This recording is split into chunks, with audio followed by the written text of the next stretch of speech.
Maaliyaan biyyoota ergama nagaa kabachiisan gamtaa Afrikaaf loltoota gumaachan fuuldura kana kan taasifamu filachuudhaaf aanatu murteessa jettee ibsa baaftee jirti. Ergama nagaa Somaaliyaa eegsisu jedhu loltoota Itoophiyaan bobbaafaman inumaayyuu sochii Alshabaab dabale malee akka waan bu'aan qabnetti kan Somaaliyaan kaasaa jirtu. Kun Itoophiyaadhaa fi maalidha? Itoophiyaan loltoota ishii ni baafti dhimma jedhu irratti odeeffannoo dabalataa nu kennuudhaa fi hiika fixasaa istiidiyootti argama. Jalqaba irratti hiika Somaaliyaan loltoota nagaa kabachiisan kana ofiif filachuu ni dandeessi? Yoo ofii filattee Itoophiyaaf hangam rakkisaa ta'a? Biyya kamtu loltoota nagaa kabachiisuu danda'a kan jedhu filachuu ni dandeessisa jedhu irratti eeyyee ni dandeessi. Eenyu biyya ishee eeguu akka danda'u, eenyu loltoota gumaachuu akka danda'u irratti yoo Somaaliyaan hayyamte malee biyyi kamtiyyuu loltoota isaanii erguu hin danda'an jechuudha. Kuni akkaataa seera gamtaa Afrikaa isaa tokko dhaabbata biyyoota gamtoomaniitti hostineeshiniin yookiin immoo biyyi si keessummeessu biyyi loltoota kee keessummeessu yoo tole siin jedhe malee loltoota kee achi keessa kaa'uu hin dandeessu yookiin immoo caljettee loltoota kee erguu hin dandeessu. Seera nagaa kabachiisuu keessatti waa lamatu jira. Tokko biyyi sun yoo tole siin jette loltoota kee ergitaa sana booda biyya sana wajjin waliigaltee mallatteessita jechuudha. Waliigaltee akkamiitu jira biyya sana keessatti eessa akka qubachuu qabdu, lafa kam akka socho'uu qabdu, aadaa biyya sanaa, seera biyya sanaa kabajjii akkamitti jiraachuu akka qabdu wantoota baay'eetu jira seera nagaa kabachiisuu keessatti. Kanaaf Itoophiyaan gaafa Somaaliyaatti loltoota ishee bobbaastu akkuma loltoota nagaa eegsisuu biyyoota kaanii kan akka Yugaandaa, Burundii, Jibuutii fa'aa seera mallatteessite qabdi waliigaltee biyya sana wajjin yookiin hostineeshinii yookiin immoo biyya loltoota kana keessummeessitu Somaaliyaa wajjin waliigaltee mallatteessite qabdi. Kanaaf seera qabeessani kan biyya tokko keessa dhattee nagaa kabachiistu jechuudha. Waan baay'eetu murteessa jechuudha. Biyyi sun qofti immoo waan iyyiiteef qofa biyyi tokko loltoota ishee achi keessaa baasuu haalli itti hin dandeenye jiraachuu danda'a jechuudha. Qaamni itti gaafatamummaa fudhatee loltoota sana nagaa kabachiisuudhaaf garasitti ergee mariisifamuu qaba. Biyyi loltoota isaanii ergan mariisifamuu qabu. Fedhiin biyya sanaa ilaalamuu qaba. Wantoonni kun jiru jechuudha. Somaalilaandii fi Itoophiyaan waliigaltee ulaa galaanaa mallatteessuu isaanii hordofee Somaaliyaa fi Itoophiyaa gidduutti wal dhabdeen haga ta'e uumamee jira. Sanaan wal qabatee Somaaliyaan loltoota Itoophiyaa baaftee kan Masrii akka galchitu dhaadataa turti. Kun muddama sana dabaluu hin danda'u. Itoophiyaan gaafa biyya sana dhaqxu fedhii mataa ishee qabdi, fedhii siyaasaa qabdi, yaaddoo nageenyaa qabdi, yaaddoo nageenyumaayyuu humna amisoom dursee kan biyya sana deeme 2006 yaadatte yoo ta'e waraanni Itoophiyaa achi deeme gatii guddaa kan faleeti kan Moqaadishoo dabalatee bulchiinsawwan garaagaraa humna Alshabaab keessaa baase. Itoophiyaan dursitee achi dhaquun ishee humna nagaa kabachiisaa amisoomii fi inumaayyuu balbala banee ture jechuudha. Itoophiyaan gaafa bara 2014 humna nagaa kabachiisaa amisoomitti gaafa dabalamtu amisoom mataan isaa gammachuu qabu ibsee ture. Sababni isaa loltoonni Itoophiyaa muuxannoo qabu dursanii achi dhaqanii humna Alshabaab lolaniiru. Sababni isaa Itoophiyaa fi Somaaliyaan daangaadha waan ta'eef waan achi keessa jiru dursitee beekti. Kanaaf Alshabaab dadhabsiisuu irratti dhugaan haalamneedha. Loltoonni Itoophiyaa hedduu gatii kanfalaniiru. Biyya sanas immoo dhuguma karaa garaagaraatiin gargaaraniiru. Kanaaf amisoom mataan isaa kan ragaa bahee fide jechuudha. Somaaliyaan maalirraa kaateeti gaa kan amma jettee walitti dhufeenya Itoophiyaa wajjin qabdu dadhabaa dhufuurraa kan ka'e kanarraa kaateeti wanti isheen kana jetteef malee qabatamaa irratti wanti lafa jiru sana mul'isa natti hin fakkaatu. Sababni isaa kan ragaan bahameefidha. Yeroo bulchiinsonni Somaaliyaa kana duran pirezidaantiin kana dura turan gaggeessitoonni nageenyaa Somaaliyaa kana dura turan loltoota Itoophiyaatiif ragaa bahaa turan jechuudha. Dhaabbata biyyoota gamtoomanii dabalatee gamtaa Afrikaa dabalatee biyyoota humna nagaa kabachiisaa kana fandi godhan yookiin immoo maallaqaan deeggaran dabalatee dandeettii yookiin immoo ga'umsa loltoota Itoophiyaa oolmaa sana achitti oolanii kan ragaa bahameefidha jechuudha. Tarii garamitti deemuu danda'a laata? Itoophiyaan sodaa qabdu keessumaa pirezidaantiin Somaaliyaa tibba kana biyyoota loltoota gumaachan daawwataa turan kan akka Keeniyaa, Ugaandaa, Itoophiyaa irraan kana biyyoota kaan daawwatanii jiran maal geessisuu danda'a? Muddamni durumaan iyyuu uumameera gaafuma Itoophiyaa fi Somaalilaand waliigaltee kana mallatteessanii Somaaliyaan ijjannoo ishee ibsiteerti jechuudha. Akka birmadummaa ishee waan sarbameetti loltoonni Masrii dhufanii Somaaliyaa keessa qubachuun Itoophiyaadhaaf yaaddoo dabalataati. Itoophiyaan kana hin barbaaddu. Kanarraa kan ka'e humnoonni ishee akka achi keessaa ba'an waan hayyamtu natti hin fakkaatu. Kana dura fiildi maarshaal Biraanuu Juulaa ofii dubbatanii turanii loltoonni Itoophiyaa achi keessa jiraachuun mootummaa numti Somaaliyaa amma jiru kuniyyuu masaraa mootummaa keessa akka taa'u kan godhe loltoota Itoophiyaatti jedhanii turan. Kun maal agarsiisa? Itoophiyaan caljetteetuma loltoota ishee achi keessaa akka hin baasne kan agarsiisudha. Taphaachiin Alshabaab na yaaddessa hojjette Itoophiyaan loltoota ishee achi keessaa baasuu dhiisuu ni dandeesse. Waan baastus natti hin fakkaatu. Mootummaa Somaaliyaa kan Moqaadishoo jiru malee Somaaliyaa keessa loltoonni Itoophiyaa kan baane kan deeggarsa godhanillee akka jiran odeeffannoon yeroo adda addaatti bahaa ture. Odeeffannoon toorri idil addunyaa haqa qabeessa hin taane biyyoota hiyyeeyyii miidhe jechuudhaan qeeqaniiru. Koraa kana irratti ministeerri muummee Itoophiyaa Dr. Abiyyi Ahimad waan kaasan qabu ammayyuu ittaanaa dhimma BRICS irratti waan qopheesse kunooti. Ministeera muummee Itoophiyaa Abiy Ahmad dabalatee miseensonni BRICS magaalaa Kaazaan Raashiyaatti kibxata dheengaddaa eegalee hanga har'aatti koree gaggeeffataniiru. Pireezidantiin Raashiyaa Vilaadimiir Puutiin, pireezidantiin Chaayinaa Shii Jinping, ministeerri muummee Indiyaa Naarendraa Moodii fi pireezidantii Iraan Mashuud Peezeshkiyaan dabalatee gaggeessitoonni biyyoota saffisaan guddataa jiran 20 ol koree kana irratti hirmaataniiru. Ministeerri muummee Itoophiyaa Abiy Ahmad gahee guddaa walitti dhufeenya dinagdeen biyyoota miseensota BRICS qabaatu akkasiin ibsani. This gathering represents hope in our pursuit of effective multilateralism to address the pressing global challenges we face today. Rakkoowwan idil addunyaa nu mudatan keessaa ba'uuf walitti dhufeenyi biyyoota akka kanaa kun abdii uuma. Itoophiyaan akka biyya miseensa haaraa taateetti bu'uura walqixxummaa fi hundaaf ga'uu jedhuun karaa biyyoota guddatanii fi guddachaa jiran fayyaduu danda'uun waan isheerraa eegamu gumaachuuf qophiidha. Guddina dinagdee biyyoota guddachaa jiranii sirna maallaqa addunyaa haqa qabeessan taaneen qorama. Dinagdeen addunyaa madaalawaa ta'uu dhabuun qaala'insa jireenyaa fi hojii dhabdummaa daran hammeessaa waan jiruuf carraaqqii waloo taasisuun yeroo kamirra caalaa barbaachisaadha. Waamichi jijjiirama qilleensaa ittisuudhaaf taasifamus amma dagatameera. Haalota kanneen keessatti garuu BRICS keessatti carraawwan natti mul'atu. Sagaleen waloon qabnu sagalee uummata addunyaa walakkaadha.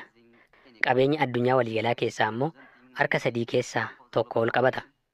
BRICS sirna addunyaa haqaa fi hundaaf ta'u carraa uumuu qaba. Potential to be a transformative force for a more equitable world order. BRICS ilaalchisee qabxiin biraa ka'ee sababa waraana Yukireeniin Raashiyaa moggeessuudhaaf dhiibbaa warri lixaa taasisaa jiran akka hojjechaa hin jirre BRICS agarsiisuu isaati. Qoqqobbii kaa'uun dinagdeen biyyattii gabaa idil addunyaarraa akka addaan citu taasisuuf yaalameera. Kana malees manni murtii idil addunyaas himannaawwan yakkaa waraanaatiin pirezidantii Raashiyaa Vilaadimir Puutin irratti akka hidhamaniif ajaja baaseera. Korri BRICS amma Raashiyaatti qophaa'e kun ergaa ifa ta'e yaaliin Raashiyaa moggeessuudhaaf taasifamne hin milkoofne kan jedhu dabarsuuf akka ta'e xiinxaltoonni ni dubbatu. BRICS bara 2006tti Biraazil, Raashiyaa, Hindii fi Chaayinaa qabachuun kan hundaa'e yoo ta'u Afrikaan kibbaa booda irratti makamte. Afrikaa keessaa miseensi jalqabaa kan taate Afrikaa kibbaa yoo taatu amma Itoophiyaa fi Masriin illee Afrikaa irraa itti dabalamanii jiru. Kaayyoon BRICS biyyoota guddataa jiran murteessoo ta'an walitti fiduudhaan siyaasaa fi dinagdee biyyoota dureeyyii Ameerikaa kaabaa fi Awurooppaa lixaa dura dhaabbachuu akka danda'an gochuudha. Itoophiyaa, Masrii, Iraan, Saawud Arabiyaa fi Yuunaayitid Arab Imireetis amajjii tokko bara 2024 irraa kaasanii miseensa ta'uudhaan simaaf 24 guyyoota muraasa booda gaggeeffamuu fi duulli filannoo isteetiiwwan murteessoodha jedhaman keessatti itti fufeera. Ameerikaan pirezidaantii dubartii jalqabaa argatti immoo Doonaald Tiraampitu marsaa lammaffaaf deebi'aa kan jedhu ammallee gaaffii qalbii addunyaa rarraasee jirudha. Kadhimamtoonni lamaan Kaamaalaa Haarisii fi Doonaald Tiraamp sagalee yeroo yerootti sassaabamuun baay'ee walitti dhiyoo jiru. Amma jarri lamaan yaada wal mormuurra darbanii gara wal arrabsutti illee ce'aniiru. Waaree booda haalaa fi amala Kaamaalaa Haaris ka duraan hin baratamnetu mul'ate. Washington DC waajjira ishee fuulduratti ergaa gabaabaa garuu aariif moofannaan guutame dabarsite. Morkataa ishee ta'ee kaadhimamaa pirezidaantii paartii Rippaabilikan Doonaald Tiraamp nama dhaabbii hin qabnee fi guutummaatti jeeqameedha jechuun ibsite. Pirezidaantii ittaantuun US kaa'ama Dimookiraatota bakka buutee pirezidaantummaaf dorgomaa jirtu Haaris haalaa fi amalli akkasumas gochi Tiraamp hiika faashistii qabuudha jette. Kanaan dura irra deddeebiin hojiin Hiitlar hojjetaa ture sirrii ta'uu dubbataa ture jechuun Tiraamp himatte Haaris. Morkataan ishee kun aangoo luugama hin qabne akkasumas to'annoo hin qabne barbaade jette Haaris. Gareen Tiraamp gamasaan yaada kaadhimamtuun Dimookiraatotaa kennite kana qeequun deebii kenneera. Dubbi himaan duula filannoo Tiraamp Stiiven Shewung dubartiin kun of dadhabdee raafamaa waan jirtuuf duulli filannoo ishees waan harkaa wallaaqeef abdii kutannaa keessa jirtu jechuun arrabse. Doonaald Tiraamp miidiyaa hawaasummaa dhuunfaa isaa Truth jedhamu irratti akkas jechuun arrabsoo Haarisiif deebii kenne. Dubbii summii afaan ishee keessaa ba'u heddummeessaa jirti. Haga anaan Adolf Hitler jettee waamuutti geessetti. Sammuu ishee tuqametti waan dhufe hundanaan jechuutti jirti jechuun waa'ee Kamalaa Haaris dubbate.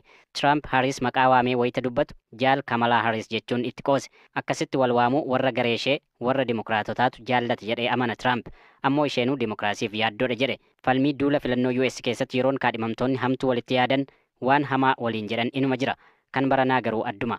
Jechaan wal tuquun akka filattoonni morkataa kee bira deemuu dhiisanii sagalee isaanii siif kennaniif fayyada. Haaris garuu kanaan dura akka Tiraamp afaan darbaa dubbataa hin turre. Waan gaarii jecha namuusa qabuu fi miira gammachuutiin dhiyaachaa turte. Erga pirezidaant Joo Baayiden kaadhimamtuu pirezidaantii akka taatuuf dabarsanii dirqama itti kennanii garuu akkuma morkataan ishee Doonaald Tiraamp jechaan ishee madeessaa deemeen isheenis gara arrabsootti seente. Dhiheenya kana ammoo Tiraampiif Haaris xiyya isaanii walitti qabanii akkaan wal qoccolaa jiru. Lachuu hanqina walii ol kaasanii leellisuun alatti amala walii tokko tokkoon eeruun wal arrabsuu itti dhufaniiru. Haaris irra deddeebiin balaa Tiraampiin pirezidaantii gochuun qabu jabeessitee dubbachaa jirti. Mirga ulfa baasuu, eegumsa fayyaa, dinagdeef imaammata dhimma alaa US irratti Tiraamp nama rakkoo uumu akka ta'e ibsiti. Tiraamp gamasaan waan hanqina jedhu kaasuun morkattuu isaa paartii Dimookiraat arrabsa. Noorz Kaarolaayinaa keessatti galma tokko keessatti Tiraamp wayita duula geggeessu Haaris dhibooftuu fi jaanjoftuu yookiin nama waa hin hubanne jedhee arrabsa. Sababa sanyummaa fi koorneyaa ishee qofa carraa kaadhimamuu argatte jedheen. Yoo Haaris pirezidaantii taatee mo'atte biyya hin qabaannu jechuunis ibse Tiraamp.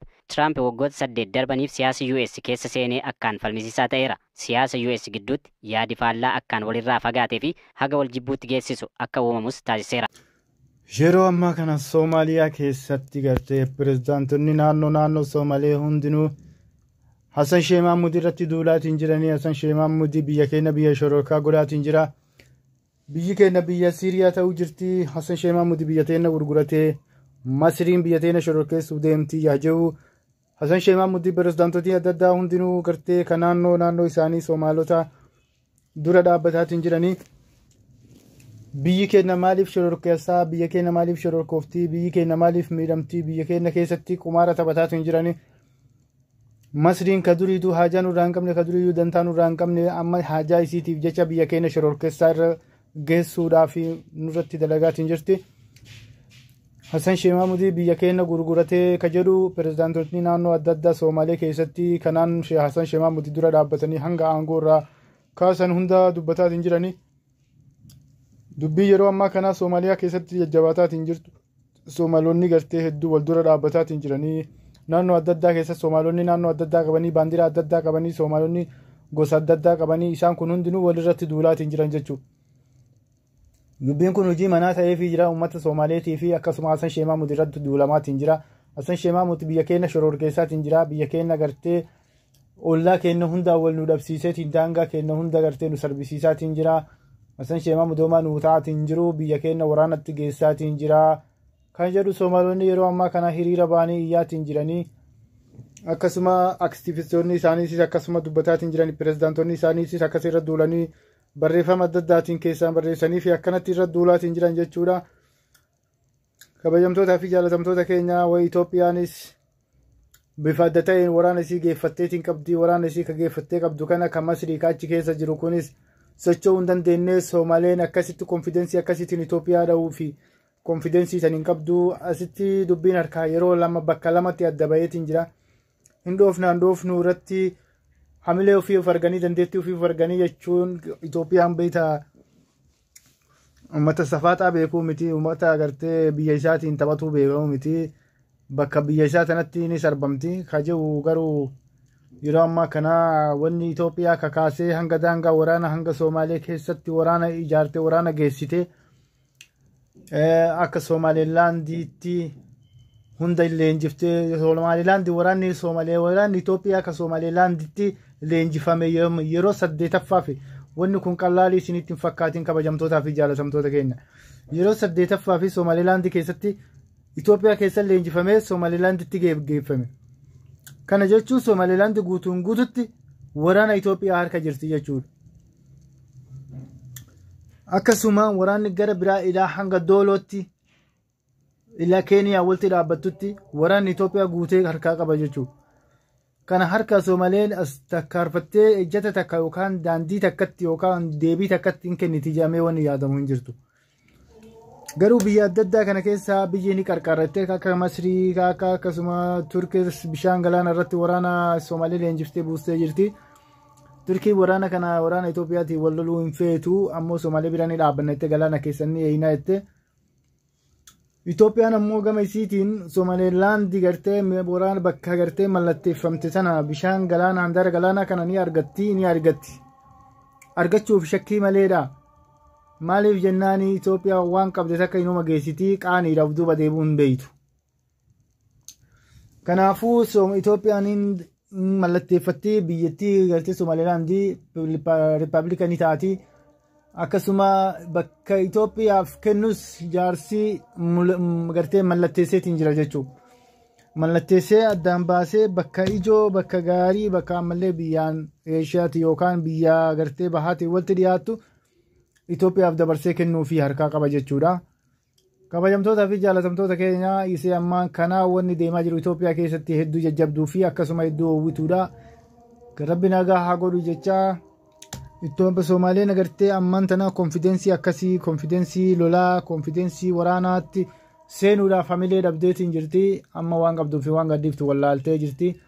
Akkasuma yeroo guyyaa dheengaddaa kanas akkasuma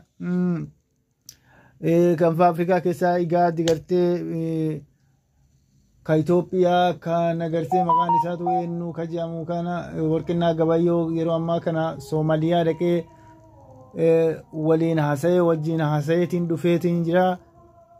Walumaa galattuu itoo Somaaleen konfidensii akkasii harkaa dhabdeetiin jirti. Waraanatti seenuufis konfidensii dhabdeetiin jirti. Waraanni akkasitti Itoophiyaa dha'ee isii ofirraa deebisuu hin jiru. Kanaafuu gama Masrii kanaanii wanni deemaatiin jiru ammoo iddoo takka nama qaanisaa kan ammoo Itoophiyaan harkaan kennituufi Itoophiyaan hedduu waan akkanaa kanarratti hedduu morkattuudha. Gama Eertiriyaatiin uummata keenyaa ammoo shakkiidha gama Eertiriyaa kanatti makattee asiin biyya Itoophiyaa tana weeraruu feetii. Akkasiin isiniin jaa kabajamtootaa fi jaalatamtoota keenyaa mee haga walitti deebinuuf nagaan naa turaa isiniin jaa.